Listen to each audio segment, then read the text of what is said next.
मागण्यांसाठी आज नाशिकमध्ये सकल आदिवासी समाजाकडून आदिवासी विकास भवन ते जिल्हाधिकारी कार्यालयापर्यंत मोर्चा काढण्यात आला। गेल्या 80 दिवसांपासून हे आंदोलन आदिवासी विकास भवनासमोर सुरू होते। मात्र मागण्या मान्य होत नसल्याने आदिवासी समाज आज अखेर रस्त्यावर उतरला।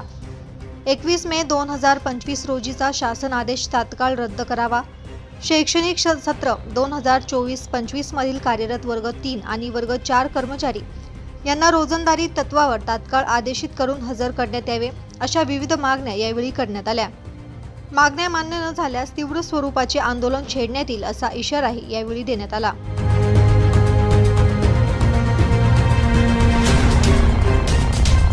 असं आहे की मुळात या महाराष्ट्र राज्याच्या सरकारला आदिवासींची पोरं, आदिवासींची मुलं शिकलेली नाही पाहिजेत। आम्ही शिकलेलो, आमची पहिली पिढी आहे, आमचे आईवडील काही शिकले नाही आणि आता आम्ही शिकून जर आमची नोकरी मागत असेल, हक्काची नोकरी मागत असेल आणि त्यात मुळात पहिला जसा माशाला गळ टाकतो तसा आदिवासी विकास विभागामध्ये या शासनाने खासगीकरणाचा गळ टाकलेला आहे। खासगीकरणामध्ये शिकून करायचं काय म्हणून आम्ही आता पुन्हा आमच्या मूळ वेशात येऊन आम्ही जंगलाकडे चाललोय।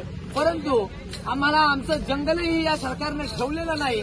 या केंद्र सरकारनं, या राज्य शासनानं आमची जंगलही कुणातरी विकलेली आहेत बड्या लोकांना।